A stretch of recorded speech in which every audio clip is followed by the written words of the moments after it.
Hello, Richard Tromans here from Artificial Lawyer, and welcome to another episode of Artificial Lawyer TV. Today, we're doing a product walkthrough. The product in question is Define, and joining me is Rhys, who is one of the team there.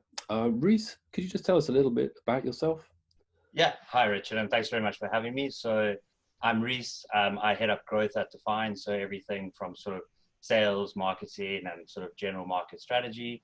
And yeah, very happy to sort of be on this call with yourself today. Fantastic. So, okay, Define is a new legal tech startup. It's part of the Fuse cohort of an Great. Allen Yeah. Recovery. Let's just start off just very briefly. We're going to get into the details of the product very shortly, but just very briefly, what is Define? What does it do? What problem Good. does it solve? So Define solves for, I think, a very sort of perennial or problem that all lawyers have faced, and that's that we spend most of our time in Microsoft Word, but at the same time, Microsoft Word itself was never really developed with lawyers in mind. And one of the big deficiencies is that when I'm working on a lengthy contract, I cannot access all the information, so definitions or references contained in a contract without leaving the clause or provision that I'm working on. So lawyers typically spend a lot of time scrolling through a document to access definitions, and this obviously impedes the efficiency in which they can draft, as well as the accuracy in which they can review. And Define solves for this as a Microsoft Word plugin by scanning the document, pulling out all of those definitions and references, and allowing the user to easily access that information without having to leave that clause or provision they're working on. Gotcha. Okay. And how would you describe it? I mean, if you had to put it in a bucket of legal tech, what bucket would you put it in? I would put it as a drafting assistant. So it's something that when you're actually working on that contract, when you sort of turn in a draft, it is, something that just sort of sits within your Microsoft Word and optimizes that process. So we see ourselves as sort of a drafting assistant for lawyers. Cool. Gotcha. Well, and we'll come back to your experience in Fuse after the walkthrough. So let's see it. If you could just talk us through some of the key aspects, that would be great. Fantastic. Sure. Let me share my screen. Mhm. Perfect. So as I said, we are Define, and we are a drafting tool looking to simplify that process and optimize it for lawyers. As I was touching on, the problem that we do solve for is that age-old problem of trying to access information within a contract. So if you look at that panel on the left-hand side, everything I've highlighted in gray represents a defined term or reference just in that one clause. So you can see, as a lawyer, if I was trying to work in this clause 27.3, I would have to be moving around the document to understand what all of those gray terms mean. And currently, lawyers use a number of inefficient methods. So back in my day as a lawyer, I used to print out a hard copy of the definition section, and I would sort of have it next to me and scroll through it as I work through a document. Some lawyers, have multiple monitors open, or they'll just do a simple Control F. We have found that actually as a result of the lockdown, a lot of those inefficient methods have been taken away from lawyers. So I've lost access to my printing facilities. I might not have multiple monitors at home. And so I'm still working on complex contracts, but I'm ultimately just scrolling through a document to access all those defined terms and references. Define solves for this as a Microsoft Word plugin. So Define will just appear in your Microsoft Word ribbon. And whenever you're working on a document, you would just simply scan the document, and Define would pull out all the defined terms and references contained in that contract and allow you to quickly access them in the Define side panel. So I never have to leave that clause or provision that I'm working on. So you can see in the example in front of you, ancillary facility is a defined term. And if I was working in this particular clause, I might want to quickly understand what it means to aid my drafting or any amendments I might need to make. And now I can simply double click on that ancillary facility word, and I'll be able to actually pick it up in the Define side panel.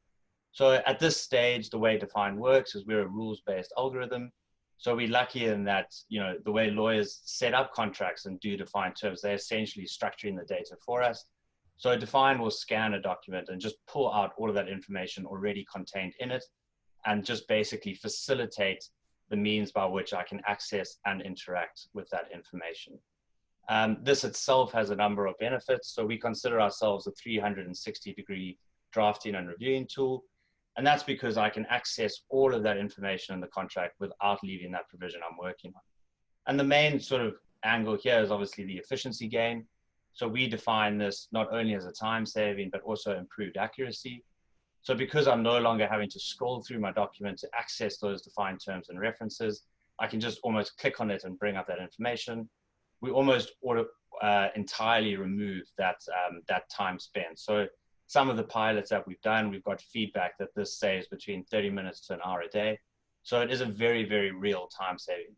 There's also the improved accuracy part. So, you know, oftentimes as lawyers, we've worked in contracts so often, we just assume that we might know what a definition will mean or what a particular clause might say. But now, because I can actually pull up that information side by side with the clause I'm working on, I have that improved accuracy, and I'm always working with all the information I need to draft a certain provisional clause. There are a number of softer benefits as well. So the talent retention, obviously, because I'm no longer having to scroll through a document to find these defined terms, which I think no lawyer really enjoys. I can actually just pull up any reference or defined term from where I am. It allows lawyers to focus on that value-added substantive legal work, hopefully making their jobs a little bit more satisfactory. And then the ease of use. So I think we're very lucky in that our team is a blend of lawyers and technologists. So it was important for us that not only do we plug into Microsoft Word, but that we also plug into existing work styles. So we find that, you know, we can give a 15-minute training and lawyers will almost be using the product straight out of the box afterwards. So there's very quick and widespread adoption throughout an organization or law firm. And then lastly is the speed. So, you know, 400, 500 page document, define or scan it in 1 or 2 seconds. So that's a brief overview of, you know, who we are, what it is we do, as well as some of the benefits that are associated with it. More than happy to sort of answer any questions that are coming to mind as you see in the software, Richard. Fantastic, fantastic. Okay, let's pop back. Thank you. Yeah. Superb. Thanks, Rhys. Interesting. Actually, a lot of questions came to mind as you were going through that. So first of all, defined terms. Where are the definitions coming from? Who's making those? Who's writing those definitions?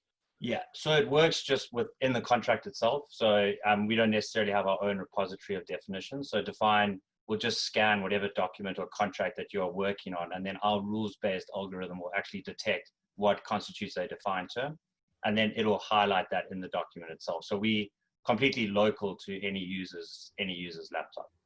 Gotcha. Okay, Yeah. fair enough. So the defined terms would effectively already be defined at the bottom of the contract, for example. Exactly, or wherever it is in the contract that the law firm might sort of put their defined terms. Gotcha. Yeah. Worth asking. How much does it cost? So we do on a sort of price per user per month basis. So the price does scale the more users obviously come on board.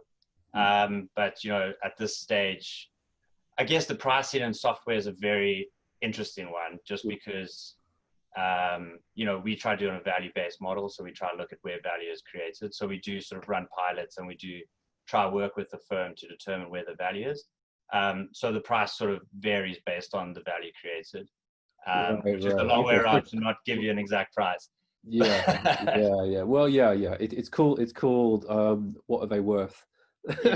Actually, I think that's the official technical Wikipedia definition. But yeah, we're not overly expensive. No, you know, the price varies. Yeah, you're not looking at a huge rollout or anything like that. No. And did you work with Microsoft? Well, do you have some kind of arrangement with Microsoft, or are you just coming in as an app developer?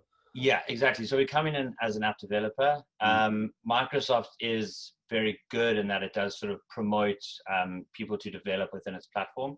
So it does make sort of a lot of information available about how a lot of its systems work, and all of that to allow users to develop in it. And that seems to be continuing with them. So I see there are a number of plugins for Microsoft Teams available already. And I mean, I think Teams has only been around since about February. So we didn't have any formal relationship with Microsoft, but obviously we did come through their sort of developer platform to make sure that we could integrate with Microsoft Word. Gotcha. And how does this connect with things like, you know, there's a lot of people saying that, you know, oh my God, we've got to get out of Microsoft Word. We've got to move on to, you know, why aren't we just working off Google Docs? Or and you've got some of the more adventurous platform builders who are saying, well, forget all of that, just operate off our own bespoke, you know, contract platform. You know, how does it or could it connect with those?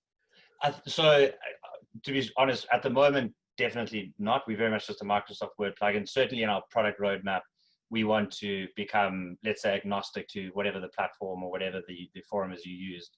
And it's an interesting discussion because there's a lot of talk about where will lawyers be in 5 years? Will they be on one platform? Will they be in Google Clouds? But at this stage, lawyers work in Microsoft Word. They trust Microsoft Word. And if we wanted to get adoption, that was obviously the platform in which we were going to be present. But at the end of the day, I guess it's an interesting, I think it was a Steve Jobs quote. He said, you're not software, you're a feature. So I think at one day we obviously will move from just being a straight sort of software thing to a feature maybe of different platforms or different providers of similar stuff to Microsoft Word. No, fair enough, fair enough. And so, I mean, how did this get going, and how old is Define? And just very briefly, just give us the legend. Exactly. So the two co-founders, Namdi, who you've met, and Fergus, they were solicitors at Freshfields. Okay. And Fergus is actually one of the few visually impaired lawyers in London. So he's actually one of the few registered blind solicitors practicing in London. And him and Namdi were working on a transaction together as banking lawyers at Freshfields. And, Fergus said to Namdi, it's really hard trying to sort of work through a document where I have to keep scrolling through it to access all that information. And it's sort of, Namdi said, well, let's, look at how we could develop a solution. And it was at that point that Namdi realized, certainly this issue is exaggerated for Fergus because of his visual impairment, but this is a problem that all lawyers face. And so they sort of left their jobs at Freshfields and started the company in around 2017. 2017, okay. So you've been going for about 3 years-ish. Yeah, exactly. And we only really got a version of the software that was commercially viable. We probably towards the end of last year, beginning of this year. So that's when we really started getting out there, doing pilots, getting customers on board. So it was quite a long development stage.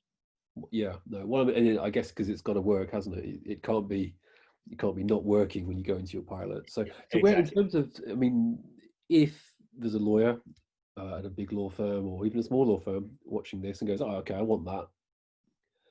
Can they just come to you and get it and off they go? Or is there a complicated process I've got to go through?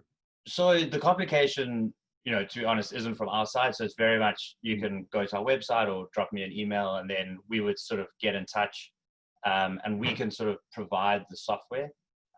You would almost download the file and then run your install wizard. And next thing Define would appear in your Word ribbon. The issue obviously is we always have the information security protocols that we need to go through. There's questions about, do we extract any information from the contract, which we don't. But from our side, it's simple. Obviously, law firms, because they have a lot of clients with high thresholds on cybersecurity, there's usually that process we need to go through.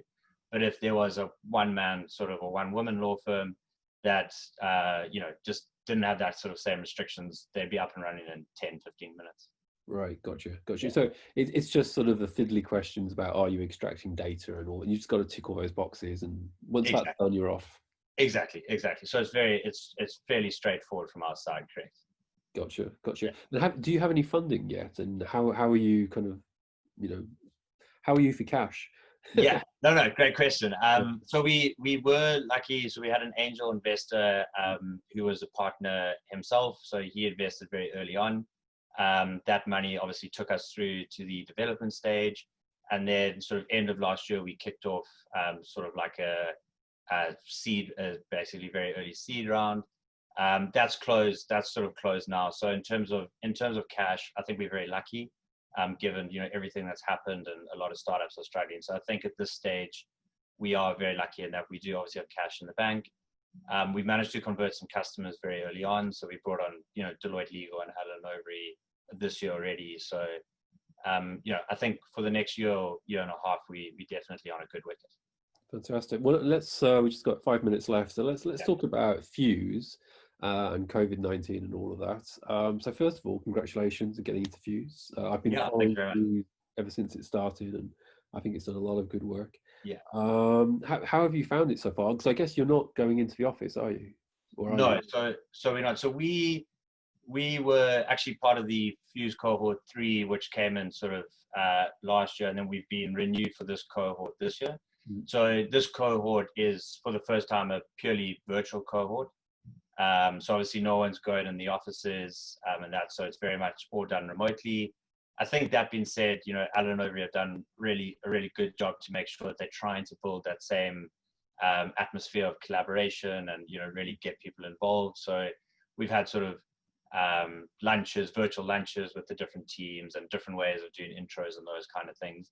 I mean, it's never going to be the same, something virtual in person, right? You can't have a 5-minute chat with someone during a coffee. It's always, hey, we need to set up a meeting, and those kind of things. But you know, that's obviously the virtual side of it. I think being part of Fuse for us has just been invaluable. I think to get access to the end user so early on in your product development cycle is really massive, to just get that feedback on board, you know, so you're always going in the right direction and sort of making sure that you're building something that ultimately will be used. That's not just shiny, but no one actually uses at the end of the day. Yeah, no, absolutely.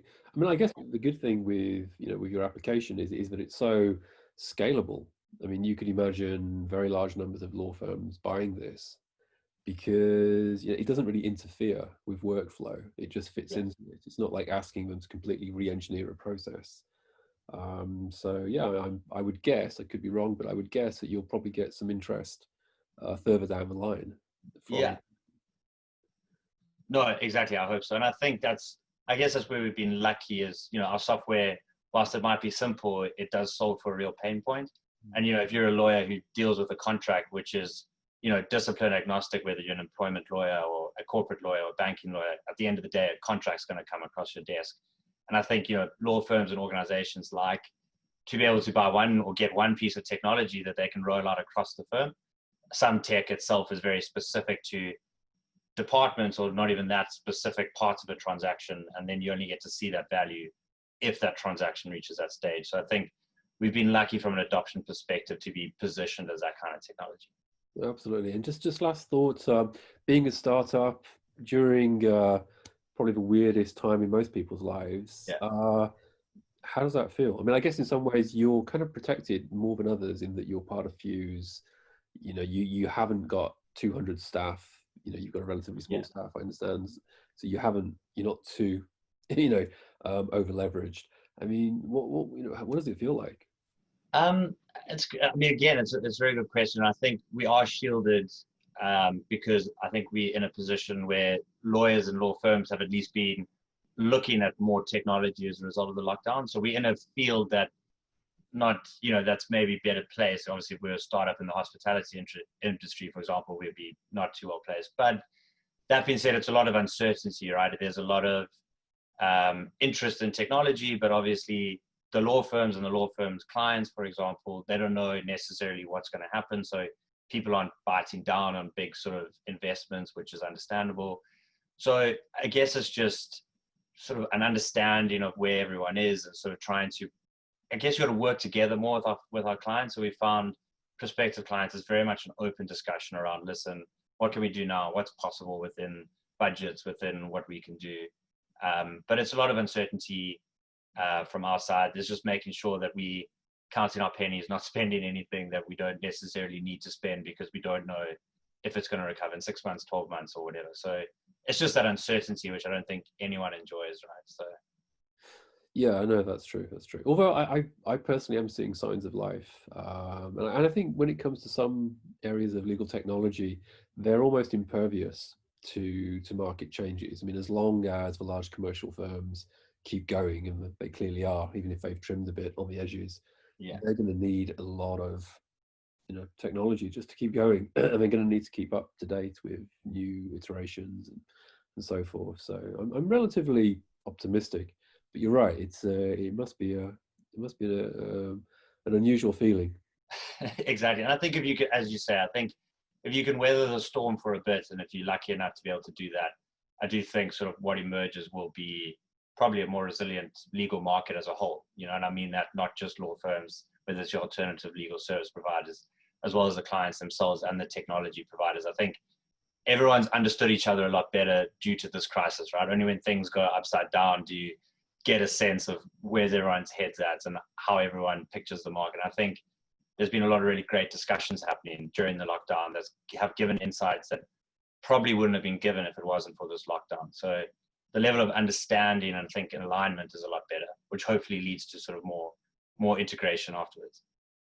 Yeah, no, I think you're right. Well, look, thank you very much, Reece. That's Yeah, it's very good to end on a high point, on a high note. indeed. So thank you for that as well. Great walkthrough. If people want to check it out, it's trydefine.com, and at Exactly. the end of this, you'll see all the information. I'll put that up at the end of the episode. But anyway, thank you very much, and tune in for the next installment of Artificial Lawyer TV. Thanks, Reece. Thanks, Richard.